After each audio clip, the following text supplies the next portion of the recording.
Even మా పార్టీలో జిల్లా స్థాయి అధ్యక్షుడు కూడా స్పందించేవాడు కాదు.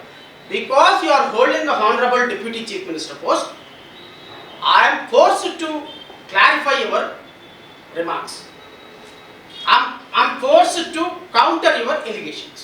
ఎందుకంటే ప్రజలకి తప్పుడు సంకేతం వెళితే, సినిమాల్లో లాగా మ్యానిపులేషన్ చేస్తే, రాజకీయాల్లో మర్డర్స్ని, మానభంగాల్ని, రేపుల్ని, హత్యల్ని కూడా మీ యొక్క పొలిటికల్ స్టంట్లకు వాడితే, కులాలని కూడా మీ యొక్క పొలిటికల్ స్టంట్లకు వాడితే, మీలాంటి రాజకీయ నాయకులు అత్యున్నతమైన పదవుల్లో కూర్చుంటే ఈ సొసైటీ ఎందుకు పనికి రాకుండా, ఈ సొసైటీ అతి త్వరలో మనుషుల్ని రోడ్ల మీదే కొట్టి చంపుకున్నా కూడా విర్రవీకి తిరిగే పరిస్థితికి వస్తుంది. 17/10/2017 ఈ పాపకు సంబంధించినటువంటి సిరాలజీ రిపోర్ట్ వచ్చింది. After the perusal of the above said documents, in the light of the forensic science laboratory analysis report, I am of the opinion, to the best of my knowledge and the belief, that the above said deceased, ante papa 14 సంవత్సరాల పాప, above said deceased cause of death is died due to abscina resulting from antemotum pressure over the neck with evidence of recent sexual intercourse prior to her death. ఈ పాప మెడ ఊపిరి ఆడక చనిపోయింది. చనిపోకముందు ఈ పాప prior డెత్కి sexual ఇంటర్కోర్స్లో పాల్గొనింది and abdomen నిండా కూడా sperm ఉంది అని గౌరవ ఉప ముఖ్యమంత్రి గారు చెప్పిన సందర్భం నేను కాదు, ఆ డాక్యుమెంట్ కూడా దీంట్లోనే ఉంది. సో 2017లో వచ్చినటువంటి ఈ రిపోర్టుని 2019లో వచ్చినటువంటి వైఎస్ఆర్సీపీ ప్రభుత్వం మ్యానిపులేట్ చేసింది అని చెప్పటానికి మనకు కాస్త సిగ్గుండాలా, మనకు కాస్త ఇంగిత జ్ఞానం ఉండాలా. ఈ పోస్ట్ మార్టం రిపోర్టు ఆ పాపని ఎవరో రేప్ చేశారు. ఎందుకంటే బిలో 18 years పాపతో సెక్స్ చేస్తే ఆ పాప కన్సెంట్ ఇచ్చినట్టు కాదు కదా.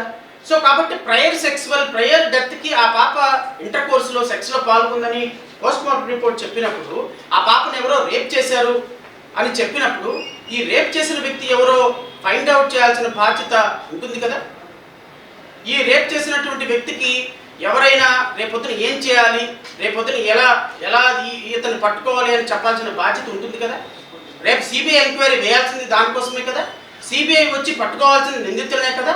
మీ అంతటికి మీరే ప్రీ నోషన్ ఇచ్చేసుకొని ఈవిడ ఎవిడెన్స్ లేదు అని మీరు ప్రకటించేస్తే రేపొద్దున ఈ కేసులో సుగాలి ప్రీతికి న్యాయం ఎలా జరుగుతుంది? కాస్త అన్నం తినేటువంటి మనకి మనం తినే అన్నానికి కాస్త అయినా జస్టిఫికేషన్ చేసుకుంటూ ఒక హోదాలో మాట్లాడుతున్నామన్న ఏమైనా స్పృహ ఉందా మనకి ఉప ముఖ్యమంత్రి గారు? మన రాష్ట్రం కంత్రి మంత్రి ప్రోగ్రాంకి వెళ్ళిపోయి ఆ ప్రోగ్రాంలో ఇష్టం వచ్చినట్టు మాట్లాడేశారు. మీ ఇష్టం. ఇంకా దుర్మార్గం ఏంటి అంటే సుగాలి ప్రీతి మరణం ప్రతి ఆధారం కూడా సేకరించబడింది, ప్రతి ఎవిడెన్స్ కూడా సేకరించబడింది, ప్రతి ఎవిడెన్స్ ఉంది, ప్రతి ఆధారం ఉంది, ప్రతి అంశము ఆన్ రికార్డు ఉంది. ఇంకా దుర్మార్గం ఏంటి అంటే 25/9 ఈ కేసులో 162/2018 అని ఛార్జ్ షీట్ కూడా కంప్లీట్ చేసి -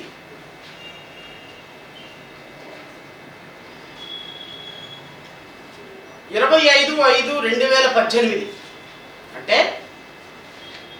తెలుగుదేశం ప్రభుత్వం అధికారంలో ఉండగానే ఉప ముఖ్యమంత్రి గారు కొంచెం ఆలోచించండి. ఇది కూడా నేను చెప్పే డేట్స్ కొంచెం నోట్ చేసుకోండి. 2019లో ఈ ప్రభుత్వం అధికారంలోకి వచ్చింది. 2018 మే నెలలోనే ఈ కేసులో విచారణ పూర్తయి సాక్ష్యాధారాలు సేకరించి 2018 మే నెలలో in the court of the special judge for trial of SC and ST's PO Act cases 6th additional district court లో కర్నూలులో పోలీసులు తెలుగుదేశం ప్రభుత్వంలో ఉన్నటువంటి పోలీసులు వేసినటువంటి ఛార్జ్షీట్. ఈ ఛార్జ్షీట్లో వాళ్ళు పొందుపరిచినటువంటి వివరాలు ఏంటో కూడా నేను చదివినిపిస్తాను. ఈ ఛార్జ్షీట్తో పాటు పోలీసులు వేసినటువంటి evidence 161 sub class 3 CrPC statements from LW 1 నుంచి LW 27 వరకు, అంటే 27 ఇండిపెండెంట్ సాక్ష్యాధారాలను విచారించి ఆ సాక్ష్యాధారాలని కోర్టులో ప్రొడ్యూస్ చేశారు. నెంబర్